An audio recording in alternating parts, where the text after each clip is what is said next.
कि हम अपन खेत खलिहान, अपन जमीन जायदाद हम चाहत आने की 2 हिस्सा में बटा जाए।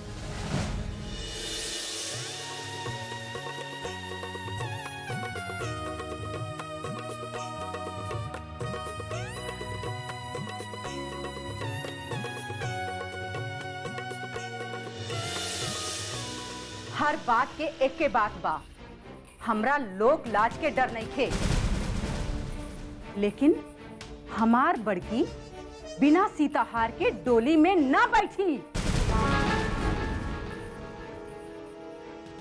भौजी धीरे बोला। काहे धीरे बोली? अरे धीरे बोला भौजी, कहीं बड़की सुन न ले। वो सुन ली तो सब गड़बड़ हो जाई। बहुत काम बाकी बा अभी।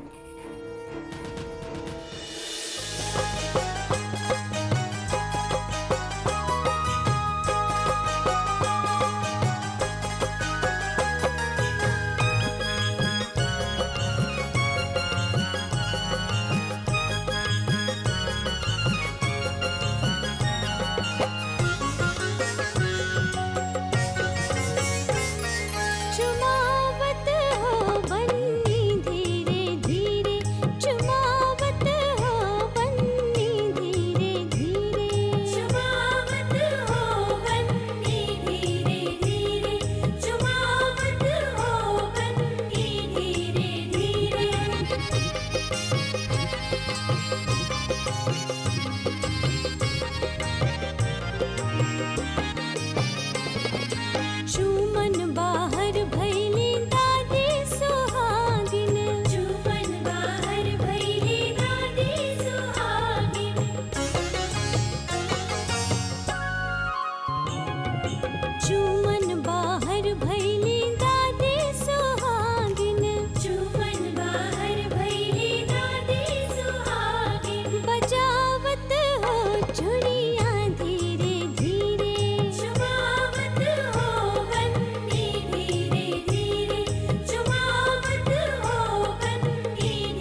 ननन जी ई 5 गो साड़ी गुरथन के साड़ी तो एक नंबर के बाड़ी से भौजी। और ई साड़ी पहुनी के पौनी के हाथ ना निमन साड़ी। जाए दे ननन जी, फिर ब्याह थोड़े होई कन्हैया जी के। और ई साड़ी महतारी के दूध पियाई। उनकरा खानदान में ऐसा साड़ी कबो ना आई होई।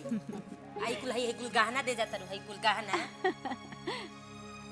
ऐसन मत कही ननन जी, बरीक्षा में जौन कपड़ा देले रहली वैसन कपड़ा हम अपन लड़का के किनकी नेखे पहिरवली।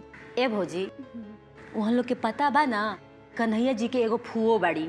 उनके सब मालूम बा, नाव लिखवा के मंगौले रहलन। गाड़ी गावे खातिर मंगावले होई लो। माई, हाँ बचवा। बाबूजी पूछत रहन काले बारात जाएक बा, सब तैयारी हो गई कि ना? हाँ बचवा, सब तैयारी हो गई। ना बबुआ, हमरा के कुछू नहीं खे सुने के। अरे तो हम कहाँ मुकर रहल बानी? ई मुकरल नाहा तो का हा? कल बारात आवे वाला बा और अभी तक सीताहार ना खरीदाइल। भौजी, हम कहते बानी नू कि बड़की के सीताहार बनवा के हम भिजवा देब। हमरा के दूध पिए वाला बच्चा समझ ले बाड़ा। पूरा दुनिया देख के बैठल बानी। पढ़ाई नाजी की बतिया याद आवत बा कि गोतिया देयात पे ज्यादा भरोसा ना करे के। माई, तू भगवान खातिर चुप हो जा। चुप रहे के ही नतीजा बा। हम सब समझत बानी, ये लोग हमार हिस्सा के खेत दबा के बैठल चाहत बा कि हमार हिस्सा के खेत बेच के सीताहार खरीद द लोग। हम बड़की के सीताहार पहनाई, बाकी तोहार हिस्सा के खेत बेच के ना, हम अपना हिस्सा खेत बेच देब और बड़की के सीताहार पहना के विदा करा।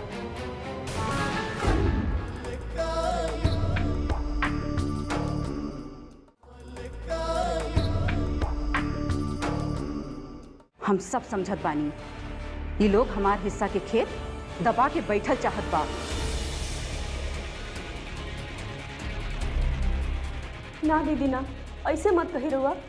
भले रहुआ अपना कोख से सरला प्रेमा के जन्म देले बानी, लेकिन हम ओम जी के कसम खा के कहता नहीं दीदी, हम ओम जी से एको आना कम इन 2 महीने की ना बुझे नहीं दीदी। हनुमान जी ऐसे ताकत रही हमरा तो हम सीना चीर के रहुआ के दिखा देती।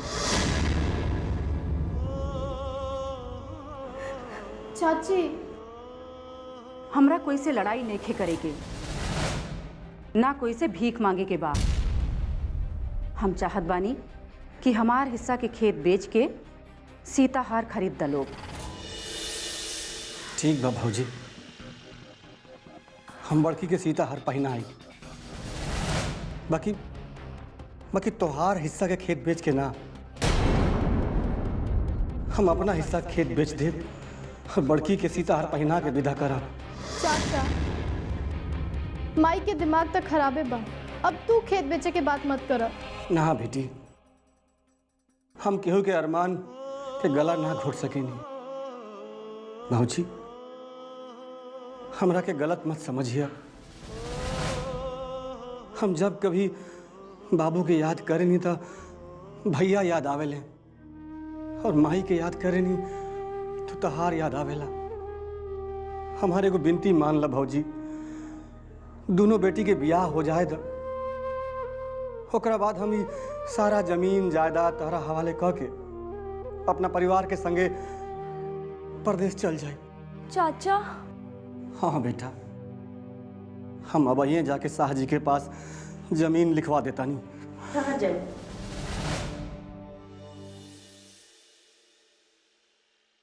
रुआ दोनों देवर भौजाई के लोक लाज के डर होके चाहे ना, लेकिन हमरा बा। हम नहीं चाहत कि ओकरा के ससुराल में केहू खेत बेचवा के बेटी कहे। ली दीदी सीताहार, घर की इज्जत से बढ़ गहना नहीं खरीदी दीदी।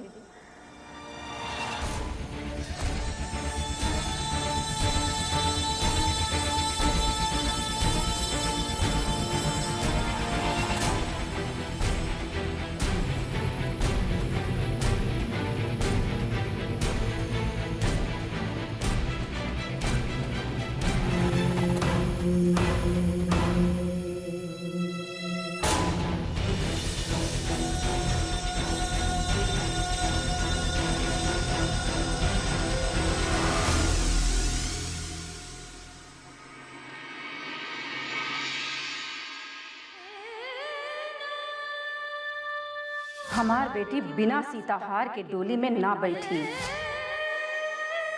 बाकी खातिर गहना जेवर सब खरीदा चुकल बा। वैसे भी सारा धन तो ही लोग के खाए के बा। भौजी साच कहता नहीं, बियाह में सीताहार दिहल बहुत मुश्किल हो रहा बा। हमरा अपन खेत खलिहान के हिस्सा अब अलग चाहिए। आधा का है राउर तो पूरा हिस्सा है कि खेत जमीन बढ़ावे वाला भैया तो रहले। तो फिर बेचे से काहे डेरा ताड़ा? वो वे खातिर भौजी कि जमीन में भैया के प्राण बसत रहे। जमीन के बेचला के मतलब हो कि भैया के आत्मा बेचल। हम सब समझत बानी, ये लोग हमार हिस्सा के खेत दबा के बैठल चाहत बा। भले रहुआ अपना कोख से सरला प्रेमा के जन्म देले बानी, लेकिन हम ओम जी के कसम खा के कहतानी दीदी, हम ओम जी से एको आना कम इन 2 महीने की ना बुझे नहीं दीदी। हनुमान जी ऐसे ताकत रही हमरा तो हम सीना चीर के रहुआ के दिखा देती। हम चाहत बानी कि हमार हिस्सा के खेत बेच के सीताहार खरीद द लोग। हम बड़की के सीताहार पहनाई, बाकी तोहार हिस्सा के खेत बेच के ना, हम अपना हिस्सा खेत बेच दे। बड़की के सीताहार पहना के विदा करा। हमरा के गलत मत समझिए। हम जब कभी बाबू के याद करें नहीं तो भैया याद आवेले, और माई के याद करें नहीं तो तोहार याद आवेला। घर की इज्जत से बढ़ के गहना नहीं खे दीदी।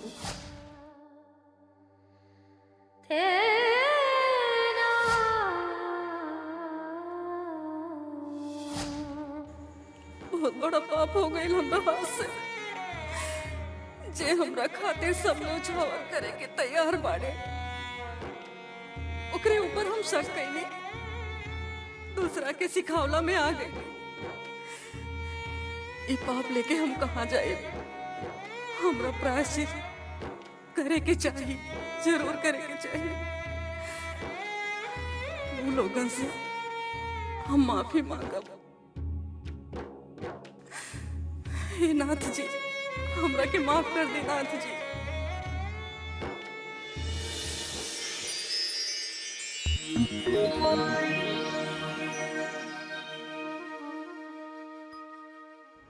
हमार दिमाग खराब हो गई रहा।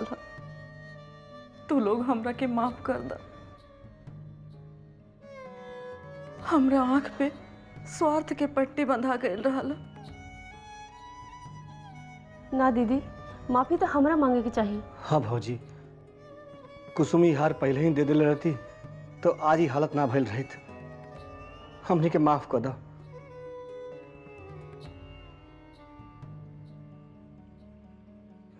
राजेंद्र बबुआ, तू तो अपन राम जैसन भाई के लक्ष्मण बन के हमरा खातिर सोचत रहा। हमरा भगवान नरकों में जगह न दी है। देखा भौजी, काल बारात आवे वाला बा। ऐसन सगुन के बेरा में तू रोवा मत। कुसुम, इस सीताहार अपन वापस ले ला। ना दीदी, हमार बड़ बेटी की शादी है। हम अपना बेटी की अपना खुशी से सीताहार पहना के डोली में विदा करब। देखा, अब रोवल धोवल बंद करा जा। अभी बहुत काम बाकी बा।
मिस कॉल देत बड़ो किस देऊ का मिस कॉल देत अरे जूता पहन के कहाँ घुसल जात बाड़ो? मिस कॉल दे। ए भाई जी सुनात नहीं खे बही रही का? बही तू तोहर बाप। अजीब हाल बा। एक तरह जूता पहन के शादी के मंडप में घुसल जात बानी और उल्टे गुस्सा भी करत बानी। काहे जूता खोल दई तोहरा लगन के चोरी करे खातिर। चोरी? हमनी के चोर दिखाई देत बानी जा। अब बही तो दिखाई देत बाड़ा लेकिन जूता खोलब ना तो जूता लेके जब गायब हो जाबा तब दिखाइयो ना देबा। ए महाराज ये जुतवा में कोनो सोना चांदी मरवेले बानी का? सोना चांदी? अरे ये 380 रुपया का जूता है। ए महाराज बोलत रहुआ झूठ। 350 रुपया का जूता है ये 380 रुपया बतावत बानी। बहुत ज्यादा जाने ले। 350 रुपया का जूता है। अरे हाँ और न का कितना चाहिए रहूँगा कि बोली 350 रुपया में मिली। चल हम मान नहीं 350 रुपया का जूता लेकिन 15 रुपया जाए का अब 15 रुपया आए का भाड़ा तोरा लोगन का बाबूजी नहीं है, हाँ? ए महाराज चाहे जूता रहुआ के 100 रुपया के होके 1000 रुपया के होके रहुआ के जूता खोले के पड़ी। चल खोलिए रहुआ जूता। देखा ज्यादा जिद मत कर ना तो बारात बिगड़ जाए। हाँ शादी बिगड़ जाई। रहुआ हाई के लड़का का फूफा है। एक का दिखाए नु तो दूल्हा मंडप से उठ जाए समझे? ना ना माफ कर दे फूफा जी। अरे गलती हो गई। 400। चल ठीक है ठीक है ठीक है ठीक है ठीक है ठीक है तब घर के अंदर जा अब मलाई मार के दूध लेके आओ। ठीक है? जी जी चल जा जा जा जा। हाँ लेके आ बतानी। देखा हमार कितना रोब है। मिस कॉल देत बड़ो किस देबो का।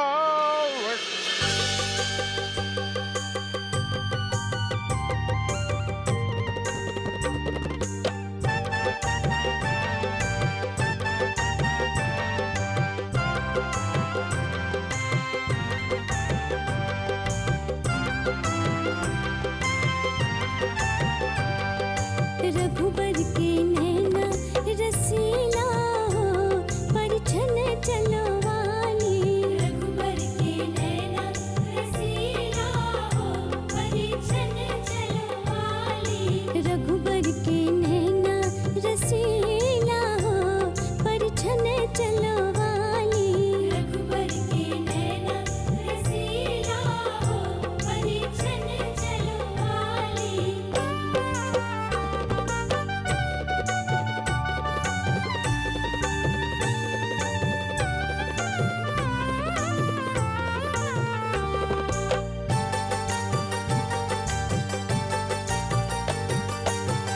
धनराज जनक जनकपुर नगरी। धनराज जनक जनकपुर नगरी।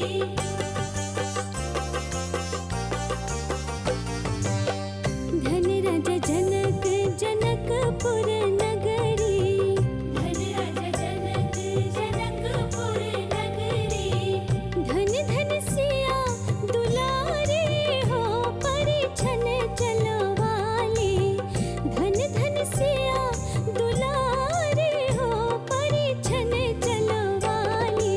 रघुबर के नैना रसीला हो परिछन चलवाली।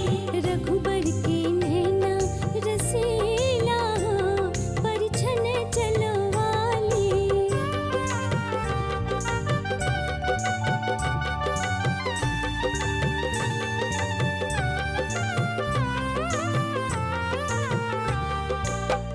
सखियां द्वार चार सब साजे। सखियां द्वार चार सब साजे।